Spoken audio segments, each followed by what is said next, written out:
All right. Check this out. I'm Blue Devil. You guys are on the Hater World, and what we got going on today, it is a video of LA Eyekon leaving the full community. Now, look, is this a surprise for most of us? Probably not. Did we see this coming? I will tell you that I probably had little hints of maybe this was gonna happen, not from LA Eyekon, but just from the outside watching in or looking in. But now this homie have made the announcement. Now this video is 3 days old, but I feel that I still have to bring it to you, only for the simple fact that this is within our culture, our reach, and ain't nobody do reactions better than the Hater World, right? So we gonna get to this video, but before we do, quick announcement: tomorrow, Tuesday, we have Little Boy on the 200 Boys podcast. He an upcoming rapper from Pomona. He's only 13, so he gonna be on his very first podcast tomorrow, 8 p.m. on the 200 Boys. Quick mentions: shout out to Cholo Juan, MJTV, and Drinks with Jinx. They were here last week, and salute to them. Their podcasts were fire. And this Thursday we have ODM Slim, ex-manager of the infamous 5-5 General. Now look, those that don't know, we go live on Kick every night, play some video games. We're gonna do it tonight. Uh, Also, we go live on TikTok now, so go follow us on TikTok. Hater World Clips. All right, and with that being said, I don't want to hold you guys too long. Let's go ahead and watch this video and get you guys that Blue Devil reaction. Let's get it. Read the title, which is why you're here. Eyekon quits full community. This is not a publicity stunt. This is not cap. And it's with a heavy heart that I say that. I've come to this conclusion because I am tired of being held accountable for actions that are not my own. All right, hold on. Just to make this very clear, let me explain to everybody who LA Eyekon is, just so you guys know. If you guys don't know today, you're gonna find out. All right, LA Eyekon comes from the era that I come from. I'm actually was implanted in the game a little bit before him, but 2007 to 2010 or 12, when YouTube was barely establishing itself as the platform to create content on, LA Icon was already shooting videos. Okay, he was already shooting videos, pulling up to everybody's neighborhood, behind the scenes, this, that, and everything else, right? And so was I, and that's how we met, because we was both covering Chicano rap. All right. So he comes from the time where it wasn't really content creation. It was music videos and like little behind the scenes and little things like that. But there was no live back then. There were special phones that they had that you could go live with, but there was no actual live button on your YouTube or your Android. Back then, iPhones were barely popping. It was all about the Androids, the G1, the T-Mobile Sidekick, the HTCs. That's really what was going on back then, and there was no live. All right, so it was either pay us to pull up to shoot videos, or we know the people there, so we gonna be in attendance and we gonna be shooting with camcorders. All right, cameras that look like this with a little side window.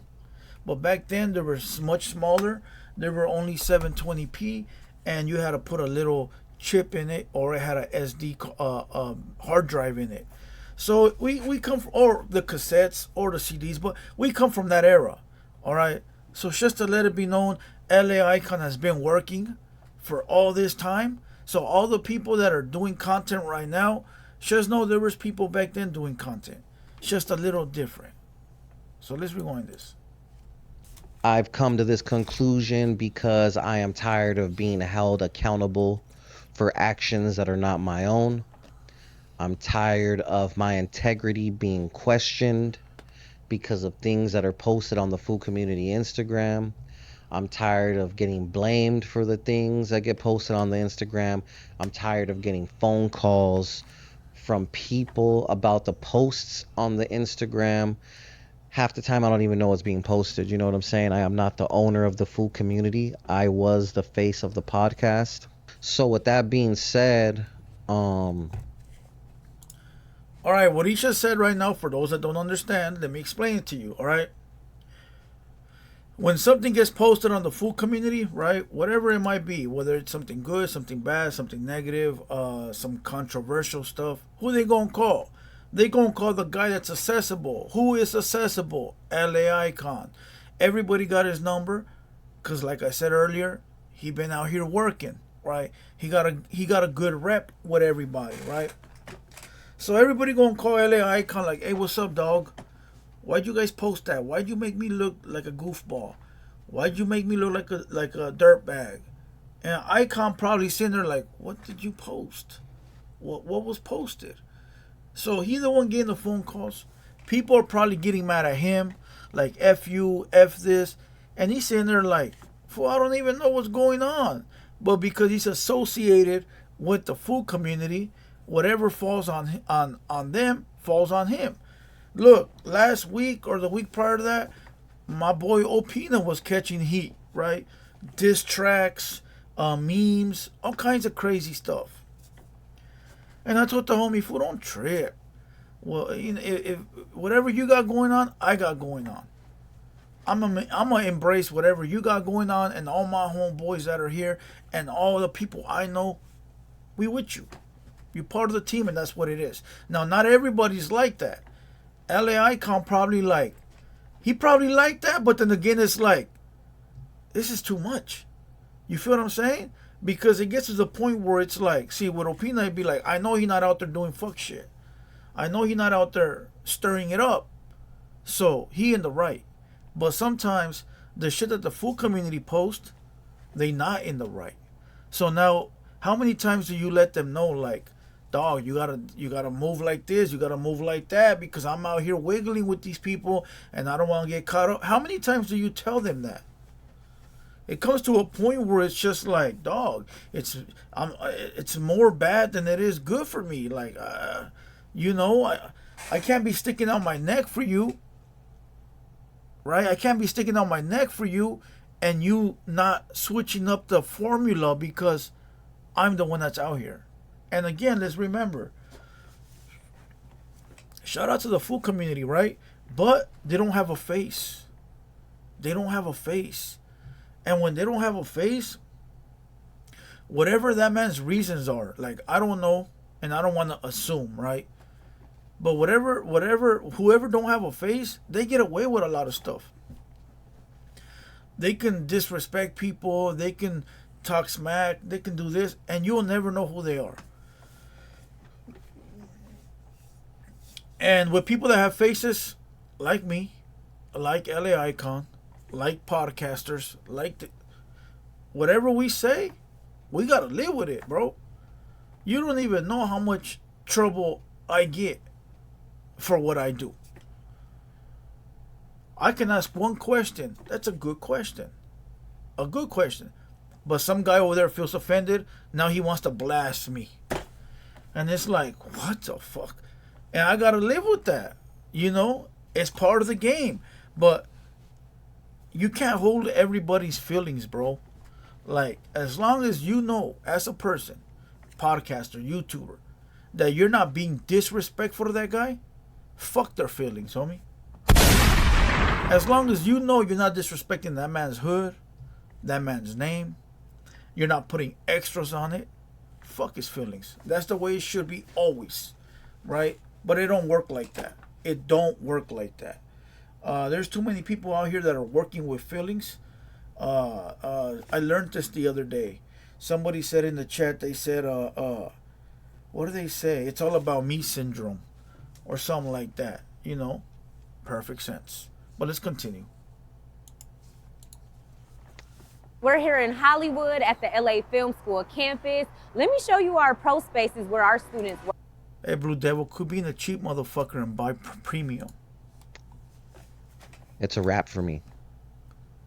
I have been in this Latino music industry for going on 15 years. And I've built relationships with some of the best that you guys don't even know of, you know what I'm saying? Facts. With some heavy hitters behind the scenes, with record executives. so on and so forth, from regional Mexican to rap to Chicano rap to black rap to all rap.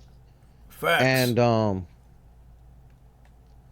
I'm tired of my relationships being tarnished or jeopardized because of food community posts. It's unfortunate. Let's not remember, food community, they're unbiased, so they're gonna post norteños, sureños, blacks, whites, woods, Nazis. They're gonna post it all, bro. Right? They're unbiased. But you gotta remember, LA Icon's not. LA Icon's actually tied down to something. What's he tied down to? I couldn't even tell you, but you know what I mean. So he got to answer to somebody. You know, we all do, even you. All right.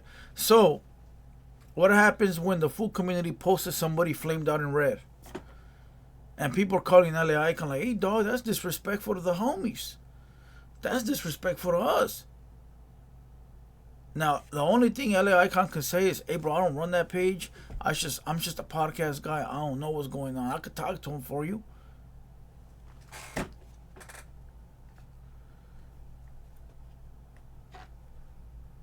Let's go. That we've come to this, but that's where I'm at with it. You know what I'm saying? Again, please like, comment, and subscribe to this channel, because this channel, which was my channel before I began the food community YouTube, is where I'll be posting all of my new content. Expect to continue to see me do interviews. Expect to see vlogs. Expect to see more Shaka mic drops. Expect to see a lot of the same of what you saw, the news regularly. And I mean this with the utmost respect to all parties involved, but this is my office, you know what I'm saying? So expect me to continue to utilize it in the same fashion you've seen me utilize it in. I'm not going to cap. I always thought that setup was the food community. I never knew that was LA Icon's office. Pretty dope setup though.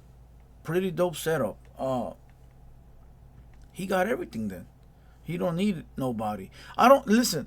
LA Icon never needed anybody. I just feel that he wanted to blow something up, right? And because the food community got a big following on Instagram, you're talking about the hundreds of thousands. He probably saw the potential, and said, "Hey, I'm the top fool, LA Icon. You're the top fool page. Besides Food's Gone Wild. Let's merge and let's blow this up and let's become like a no jumper for the homies." I feel that that's what they were envisioning, right? But let's not forget, Instagram and YouTube are way two different platforms. Instagram is all short, 30 seconds, 1 minute clips. And on YouTube, you really gotta entertain people in order for them to subscribe. That's why even though we only got like 50, 60K, I'm proud of that, because those are 50, 60,000 real people that like my long format video. They'll sit there and watch a 20-minute video, and I'm good with that. Now we got the Hater World Media working. It's at 30,000 on Instagram. There's your short clips. Go over there and subscribe. But I think the food community, when they were doing the podcasting, I used to tell everybody they're going too fast. They're inviting all these big guests. They're getting all these big names, and they're not getting the views. It's not working. And I used to see that. Then they started going with like Bender Boys, the Full Circle. The Full Circle was a good one. All these sub channels within the community, the food community, right? And I used to tell Icon, fool, focus on one. Like, you got too many. It's the same characters across all of them. It won't work. Like, why do we have to watch Bender Boys or whatever it was called, Crash Out Boys, when we could watch the Full Circle or watch the news? It's all the same people. It just makes no sense. Let's build a full community platform, and once that is up there, then we'll focus on all these other little ones, right? But that was just me. But again, it went to them having big guests and not the numbers. So that's disrespectful to the guest. How are you going to invite They had a big comedian up there, that big chunky dude. I forgot his name, right? But that guy should bring you a few 100,000 views. Man, you only hit 3, 4, 5,000, 20,000 views. It's embarrassing for the guest. Now the guests don't want to come back on because he's like. So what you do, I'm just giving you some advice right now. What you do is you build off the little off your partnerships, like the people you know within your culture that are at the level you're at, and you start building your numbers. So that way, when you actually have a big guest, you already have the people watching plus whatever he brings. Double. But people want to jump to the top like this, and they don't want to work.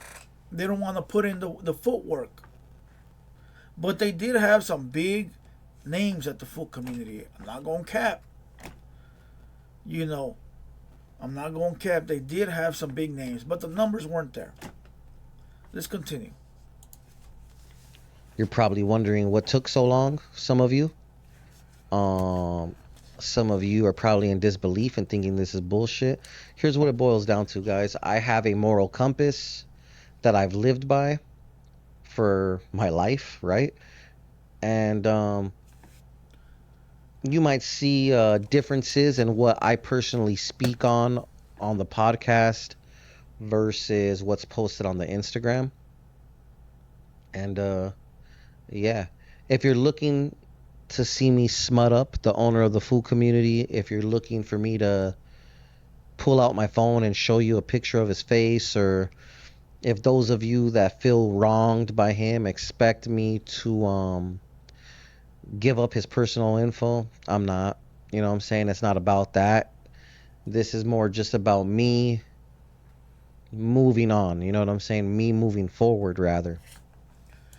He said he has a moral compass that he lives by. Therefore, meaning, in layman's terms, that he moves carefully and with respect. And what he's trying to insinuate is that the food community don't care.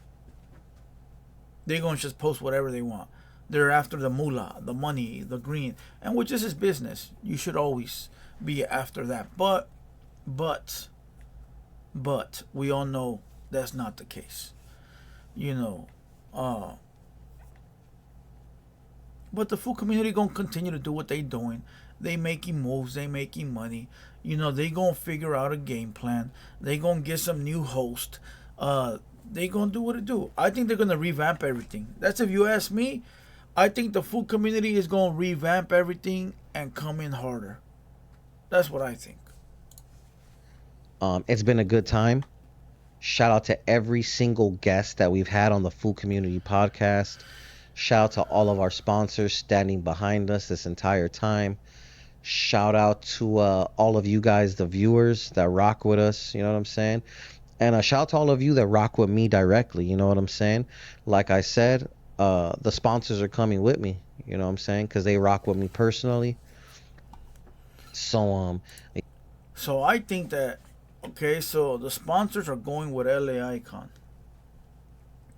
That means that the sponsors were always there because of LA Eyekon. So LA Eyekon, let me give it to you guys real and raw. If LA Eyekon signed a deal with these companies, Cookies, Vibes, Shockaware, all these Royalty Honey, right? He had to break off the owner of the food community, right? He had to break them off. Like, hey, fool, these sponsors, I racked in 80 racks. Here's your cut. Here's my cut. Well, that's for like a whole year, 2 years, whatever the term was, right? Well, somebody broke the lease. Who broke the lease? LA Eyekon because he's leaving? Or did the food community guy really fire him? Whichever one it is, somebody owes somebody some money. Somebody owes somebody some money. Alright. Those that know about business know that somebody owes somebody some money. Unless they mutually agreed, look, fool, I'm going to go my way. You can keep the money I gave you. I'm going to take the sponsors. and we done. If that's the case, it's all good. But if that's not the case, and LA Icon just said, hey, I quit and I'm taking my sponsors with me. And the other food community guys sitting there like, wait, that's cool. You could quit, fool, but I agreed for the sponsors too, so you owe me a cut. Who knows? We're going to have to see that in the future. But with that being said, much success to LA Icon. He a monster in this game. Much success to the full community. They a monster on Instagram and, you know, whatever they got planned for the future. Hopefully they can both succeed. There's enough room in this business for everybody. And to any up and coming YouTuber, I just gave you some free game. All right, build, and build some more. And with that being said, like I said, I hope they reach whatever goal they're trying to reach. LA Icon, my brother. And that's it. We out this. And tomorrow, Lil Boy Tuesday, let's not forget. And Thursday, ODM Slim. Alright, and with that being said, we out.